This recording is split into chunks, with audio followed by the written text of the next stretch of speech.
Let's be honest. It is not about the money. If it were about the money, you would have walked away the first time you won. But you didn't. You stayed. You put it back in. Because it is about a split second. The graph is spiking. The cards are sliding across the felt. The reels on the screen are blurring. In that tiny gap of time between the bet and the result, the world stops. Your rent doesn't exist. Your bad relationship doesn't exist. Your boring job doesn't exist. In that silence, you are pure potential. You're a king in waiting. And then the result hits. Win or lose, it doesn't matter as much as people think, because the moment the result is known, the magic dies. So you have to bet again to get back to silence, to get back to the feeling of being alive. Gambling is not just a bad habit. It is a complex psychological engine designed to hack your brain's reward system. And once you understand how the machine works, you might finally be able to find the off switch. People look at gamblers and they see greed. They see someone who is lazy, someone who wants easy money. They look at you with judgment and say, "The house always wins. Don't you know the math?" But deep down, you know they don't get it. They think you are buying a chance to win money. But in reality, you're buying a chemical shift. You're paying for a change in state. You're buying an escape from a reality that feels too heavy, too boring, or too painful to sit in. But there is a cost, not just the money. The money is the least of it. The real cost is what happens to your mind. The way it twists your perception of reality until you can't trust your own thoughts. There is a dark, complex system behind the gambler's mind. A machine made of biology, psychology, and lies. And today, we are going to take that machine apart. Let's start with the engine. Why do you do it? Why can you sit at a table for 12 hours without eating? Why do you stare at a phone screen until your eyes burn? If it was about the money, you would have walked away the first time you won big. But you didn't. Why? Because of a molecule called dopamine, but not in the way you think. Most people think dopamine is the pleasure molecule. They think you get the hit when you win. That is false. Neuroscience shows us something much darker. In the 1950s, psychologist B.F. Skinner discovered the secret to why you can't stop. He put a pigeon in a box. If the pigeon pecked a button and got a food pellet every time, it eventually got bored. It stopped pecking. But when Skinner changed the rules, when the pellet came only sometimes, maybe on the 10th peck, maybe on the 50th, completely at random, the pigeon went insane. It pecked the button until it collapsed from exhaustion. This is called variable ratio reinforcement. Your brain is that pigeon. And the unpredictability is the hook. The brain does not get high on the reward. The brain gets high on the anticipation of the reward. It is the uncertainty that hooks you. It is the what if. When the wheel is spinning, your brain is bathed in a neurochemical cocktail that feels like focus. It feels like power. It feels like purpose. For people who feel numb or bored or sad in their daily lives, this feeling is addictive. It is the only time the fog lifts. But here's the tragedy. The moment you win, the dopamine actually drops. The moment you lose, it drops even faster. So the high is only in the seeking. It is only in the chase. You are trapped in a loop of intermittent variable rewards. This is the most addictive pattern known to psychology. It is the same pattern that keeps people in abusive relationships. Maybe it will be good this time. It's stronger than it was bad last time. Now, let's talk about the ego. This applies to the smart gamblers, the poker players, the sports bettors, the day traders. You look at the slot machine players and you laugh. Zombies, you think. Pulling a lever, pure luck. You tell yourself you're different. You have a system. You study the stats. You read the player injuries. You analyze the technical patterns on the chart. You count the outs. You convince yourself that what you're doing is a skill. And sure, there's skill involved. but psychology calls this the illusion of control. It is the tendency for human beings to overestimate their ability to influence outcomes that are largely determined by chance. The human brain is terrified of chaos. We hate randomness. It makes us feel small and vulnerable. So we invent patterns. We invent systems to make sense of the noise. When you win, your ego says, I am a genius. I saw what others missed. I am special. Psychology calls this internal attribution. You take credit for the good result.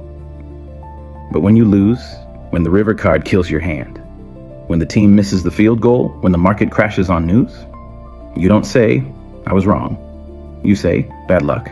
The ref is blind. The market is manipulated. It was a bad beat. This is external attribution. You push the blame onto the world.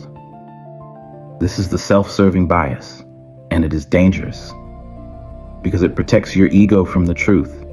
It allows you to keep playing, convinced that you are a winner who is just having a bad run. You're not playing the game against the house. You're playing a game against your own narcissism. You're paying the casino to validate your intelligence, and the casino is happy to take your money while you tell yourself how smart you are. Then there are the others. The ones at the video poker machines. The ones spinning slots on their phone in the middle of the night.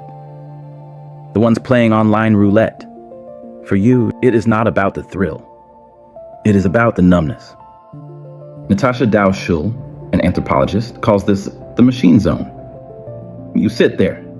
Tap, spin, stop, tap, spin, stop. The rhythm takes over. You're in a trance. Psychologically, this is dissociation. It is a defense mechanism. Life is painful. Maybe you have trauma. Maybe you're lonely. Maybe you have anxiety that never shuts up. But in the zone, the anxiety stops. The memories stop. Time disappears. You look up and 5 hours have passed. You look down and your bank account is empty. But for those 5 hours, you didn't have to be you. The machine is a digital anesthetic. It is a painkiller. And the machine is designed to keep you there. Have you ever noticed the near miss? You get 2 cherries and a lemon. The third cherry almost clicks into place. It stops right on the line. You think, oh, so close. Your logical brain knows that a near miss is a loss. You lost the money. But your lizard brain, your dopamine receptors, they see a near miss as a win. Brain scans show that a near miss lights up the reward centers almost as much as a jackpot. The machine is programmed to do this. It is engineered to tease you. It screams, you are close, do it again. You are being manipulated by an algorithm that knows your biology better than you do. So, you're down. You lost the money you needed for bills. You lost the savings. Logic says, stop, cut your losses, walk away. But the gambler's brain says, I can't stop now. I have to win it back. I can't end on a loss. This is the most lethal phase. This is the chase. It is driven by loss aversion. Psychologically, the pain of losing 1,000 is twice as powerful as the joy of winning 1,000. We are wired to avoid loss at all costs. So when you are in the hole, you panic. Your amygdala, the fear center, activates. You stop thinking rationally. You start making bigger, riskier bets, not to get rich, but to get even, to erase the shame, to undo the mistake. This is the sunk cost fallacy. I've already put so much time and money into this, I can't quit now. It's the same logic that keeps people in bad marriages, but in gambling, it destroys lives in minutes. Because the odds don't care about your past investment. The roulette wheel doesn't know you lost the last 10 spins. It has no memory. It doesn't owe you anything. But you feel like the universe owes you. This is the gambler's fallacy. The belief that nature will correct itself. It's been red 10 times, it has to be black next. No, it doesn't. It could be red 10 more times. Randomness is not fair. Randomness is not balanced in the short term. But you bet your life on the belief that it is. And then comes the lying. Gambling is a hidden addiction. If you are an alcoholic, people smell it on your breath. If you are a junkie, People see the marks. But a gambler. You can lose your house on your smartphone while sitting at the dinner table with your family, and they won't know a thing until they do. So you develop a skill called compartmentalization. You split your life into 2 boxes. Box 1, the good person, the father, the wife, the employee, the one who talks about the future. Box 2, the degenerate, the one who is drowning in debt, the one who is desperate, the one who stares at the ceiling at night. And you work very hard to never let the boxes touch. You change passwords. You hide bank statements. You lie about where you were. You invent stories about bad investments or lending money to a friend. You become a master manipulator. And the guilt? The guilt is a physical weight in your chest. But you have a story for that too. I'm doing this for them. When I hit the big one, I'll buy them everything. I'll fix it all with one spin.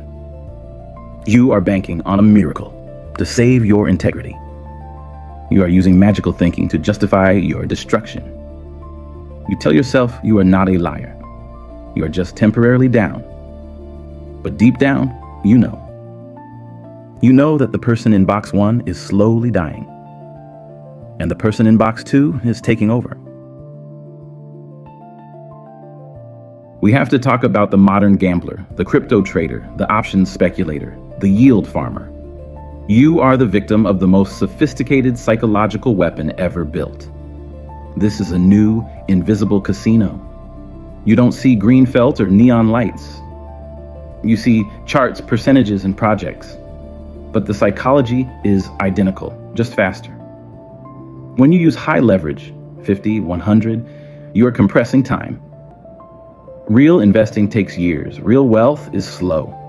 But leverage allows you to experience 10 years of market volatility in 10 minutes. This speed creates a state of hyperarousal. Every green candle is a massive hit of dopamine. Every red candle is a massive hit of cortisol. You are not investing, you are strapped into an emotional centrifuge. Have you even noticed that apps you use are designed with dark patterns? The flashing numbers, the push notifications, the confetti animation when you execute a trade. These are not design choices. They are engagement hooks borrowed directly from slot machine psychology. And the most dangerous part? The social proof. In a regular casino, you play alone.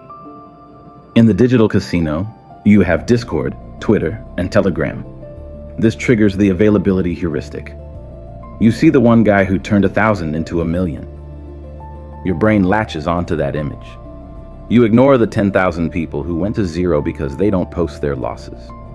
You are trying to find a pattern in a system that is designed to extract your liquidity while making you feel like a financial genius. So how do you get out? How do you stop a machine that runs on your own biology? You cannot willpower your way out of this. Willpower is a muscle, and it gets tired. You need a system. You need to hack your brain back. Here's the psychological protocol for deprogramming the machine. Phase 1. Friction, the external wall. You must accept that future you cannot be trusted. When the urge hits, your IQ literally drops. You enter a hot state. You need to make it impossible for hot state you to destroy your life. Financial guardianship. This is the hardest but most effective step. Hand over your cards. Give access to your accounts to someone you trust. You need to cut the fuel line to the engine. The digital barrier. Install software like Gamban or BetBlocker. Do not just delete the apps. You will re-download them in 30 seconds. You need hardware level blocking. You need to create a cooling off period between the urge and the action. Phase 2.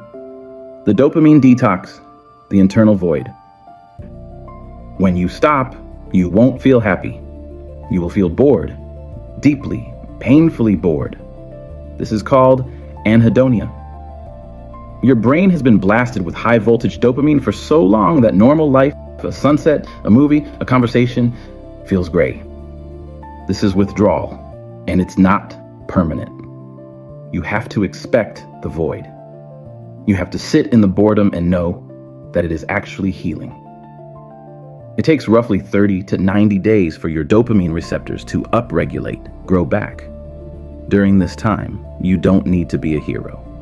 You just need to survive the grayness until the color comes back. Phase 3. Cognitive reframing. Playing the tape. The addiction will try to trick you with nostalgia. It will say, "Remember that big win? Remember how it felt?" You need to use a technique called playing the tape forward. Don't stop at the win. Play the movie to the end. See the win. Then see yourself not cashing out. See the bet getting bigger. See the inevitable loss. See the walk to the car. See the shame. See the morning after. Don't fantasize about the entry. Visualize the exit. Remind yourself, I don't miss the losing. And I can't have the winning without the losing. They are a package deal. Phase 4. Urge surfing. When the craving hits, it feels like a physical emergency. It feels like it will last forever, but it won't. Psychology shows that an urge is like a wave. It builds, it peaks, and then it crashes. The average duration of an intense craving is only about 15 to 20 minutes. Your only job is to surf that wave. Don't fight it.